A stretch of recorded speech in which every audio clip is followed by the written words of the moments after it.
Hello and welcome to this edition of FYI Weekly, your official source for City of Greensboro news and information.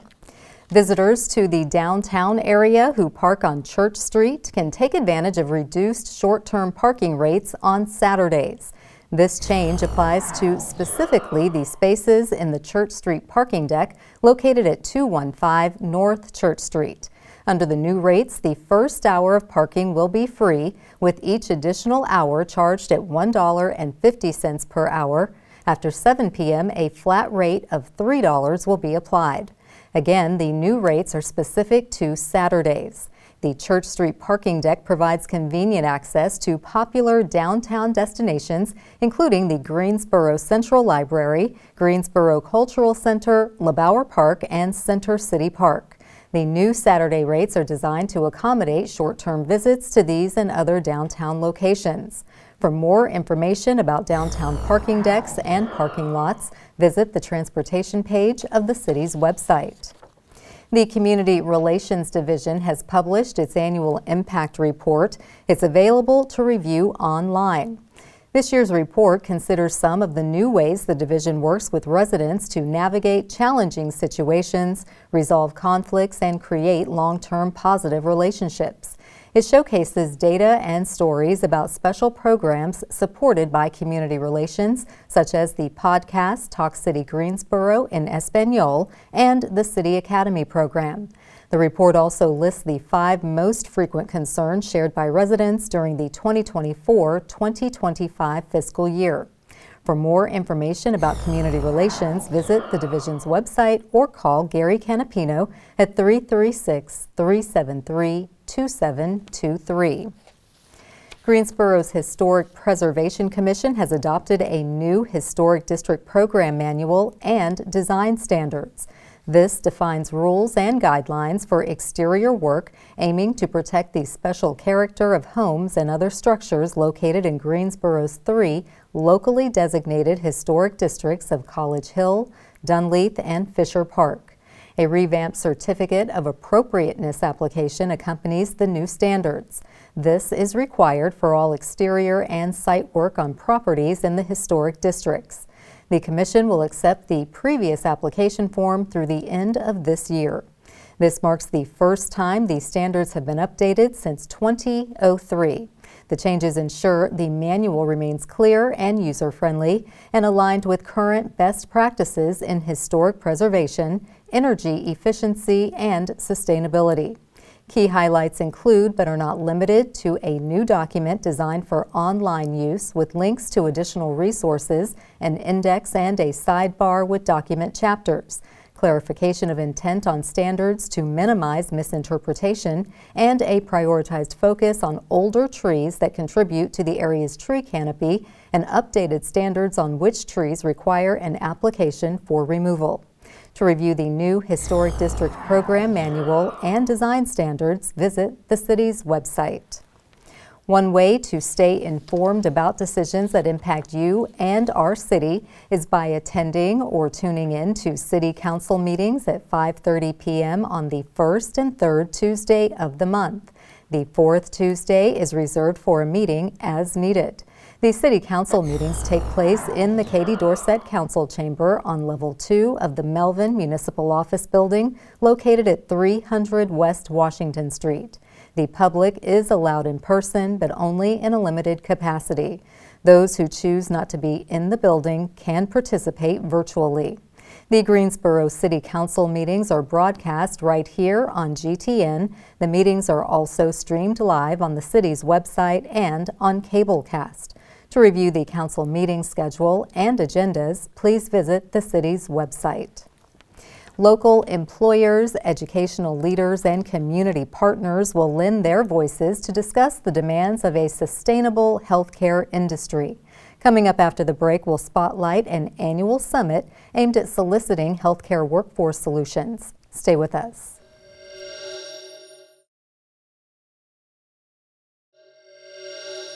Welcome back to FYI Weekly. Meeting the demands of healthcare in the next decade is the focus of our workforce, educational, and health industry practitioners. Joining me now to tell us about the 5th Annual Healthcare Workforce Summit is Joyce Rice. She is a business services consultant with Guilford Works. Hello, Joyce. Welcome back. Thank you for having me, Carla. How are you? I'm well, thank you. So you've been really busy coordinating this healthcare summit. It is the 5th annual. What makes this year's summit so important? And aside from the sponsors, what can attendees expect? Absolutely. So this year is our 5th year, so it is a commemorative year. And there is a degree of celebration underlying with having had such successful engagement in previous years.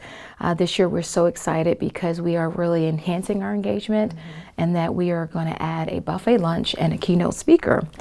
So we're actually bringing in the president of the North Carolina Association of Workforce Development Board of Directors, Mr. Jeffries Frederick. So we're so excited to have him. Okay, well that will be a huge draw, and I'm sure folks are going to get tickets. When is the summit actually taking place?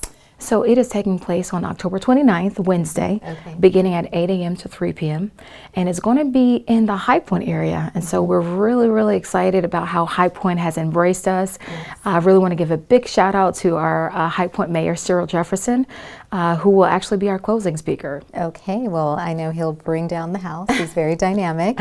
Absolutely. Now, this is healthcare centric, so across the country there is a shortage for healthcare workers. So tell us about some of the challenges the summit is hoping to address.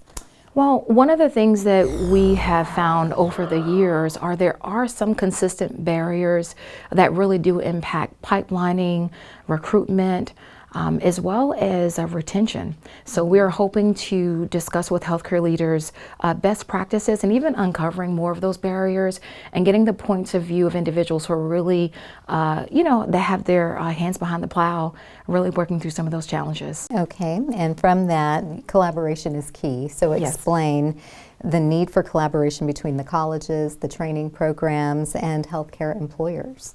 Absolutely. So when you look at the healthcare industry, specific to workforce development, our stakeholders within this ecosystem really is what makes it work. So bringing the summit back to the forefront really helps us bring all of those partners, all of those key players together so we can understand what is industry demanding, how do those curriculums need to look, and really what does a partnership entail, and what has worked, and where have we found challenges and how can we improve upon them. Okay, well, Guilford Works is definitely the nucleus that kind of brings everyone into the center. Absolutely. And when you think in terms of moving beyond the summit itself, so tell us, how does this inspire the emerging workforce with just entering the healthcare field? Well, healthcare really is projected to be the fastest growing and the most in demand industry. And there are a lot of industries that are growing, but when you look at the aging population and you look at the demand for healthcare, we are seeing new career seekers coming from other industries that have not had prior exposure. So we really want to prepare all career seekers, folks who've had no prior knowledge or industry experience, but also individuals that want to matriculate and grow and develop their skills. So this is what we're hoping to do. So we're hoping to identify what those pathways are and where those connecting points are. So we're very excited about that. Okay, well, I am sure this is going to be well attended. So we thank you, Joyce, for taking the time out of all the planning that you've been doing for this event to stop by and let us know about the Healthcare Summit, which is on October 29th. Yes, that's right. Okay, so we'll have folks registering. We put the information on the screen. Do come back and let us know about similar events that you'll be hosting. Thank you so much. Thank you. Coming up after the break, we'll showcase our department spotlight. But first, prepare to mark your calendars for the places to go and things to do on the town. I'm Dave, and here are some special events happening this week on the town. Legendary rock bands Kansas and Blue Oyster Cult visit the Tanger Center October 16th. Known for hits like Carry On Wayward Son and Dust in the Wind, Kansas has sold more than 30 million albums in its 5-decade career. BOC has also thrilled fans for more than 50 years with provocative lyrics and memorable hits like Don't Fear the Reaper. Get tickets at tangercenter.com.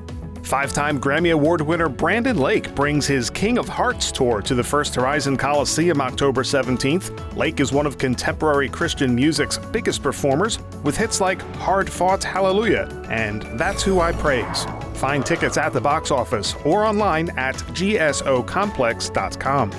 Dungeons & Dragons fans won't want to miss the 20-sided Tavern Tour at the Tanger Center October 17th and 18th. The award-winning immersive theatrical experience features Anjali Bhimani and the cast direct from the recent groundbreaking New York City production that takes audiences beyond the tabletop and onto the stage. Find tickets for 4 showings at the box office or online at tangercenter.com. Greensboro's Parks and Recreation Department hosts a walking tour of the downtown Greenway October 18th. Learn about the Gate City, its history, and downtown neighborhoods, and see public art installations as you meander around the recently completed 4-mile loop. The free tour takes about 3 hours. Registration is recommended at greensboro-nc.gov. Stay tuned to FYI Weekly for more happenings on the town.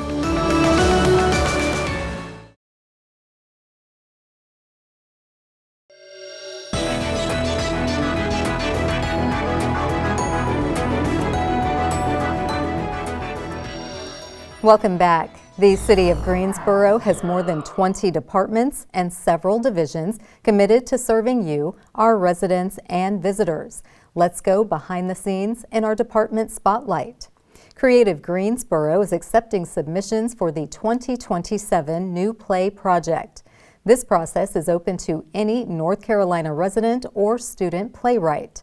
The New Play Project has been presented for 33 years with support from the Mark Gilbert Estate. Each year, a $500 cash prize is awarded to a selected playwright along with a workshop production of the selected play. Creative Greensboro offers this program to advance innovation and support members of the creative playwriting community. The deadline for submissions is Monday, November 10th. Creative Greensboro's drama programming includes all aspects of live theater, including auditioning, casting, rehearsals, stage management, and performance. The program emphasizes process over product, providing experiential learning while showcasing quality productions in a fun environment. To learn more about the New Play Project or Creative Greensboro's other programs and events, visit the city's website. Coming up after the break is our Way to Go GSO shout out. Stay with us.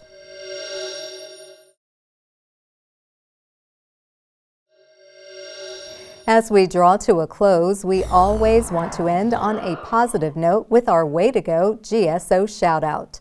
This week's shout out goes to Parks and Recreation. The city will host family-friendly events taking place in the great outdoors. The Beginner Archery Clinic will take place on Thursday, October 16th and Thursday, October 30th from 5 p.m. to 6:30 p.m. Participants will meet at the archery range in Shelter 10 at Bryan Park. This event is open to all, regardless of archery experience. Equipment will be provided, so leave your personal equipment at home. Please note there will be limited targets, so participants will take turns using the targets. Registration is required with a fee of $5 per person. Families can also explore the outdoors through urban foraging at Meeting Place Park on West Smith Street. This activity is on Wednesday, October 22nd from 5:30 p.m. to 6:30 p.m. Learn about sustainable foraging techniques and the basics of urban foraging, including gathering wild foods, medicinal herbs, and craft materials.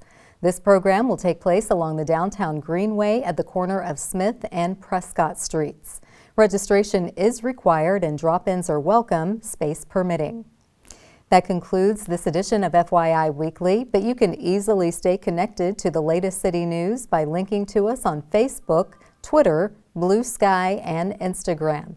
Alexa users can subscribe to our 5-minute flash briefings, which airs on 90.1 FM, 100.7 FM, and 90.5 FM. Be sure to download both weekly podcasts, Talk City Greensboro and Talk City in Espanol. Plus, GTN is streaming on Cablecast. For all of us here at the City of Greensboro, thanks for watching, and we'll see you next time.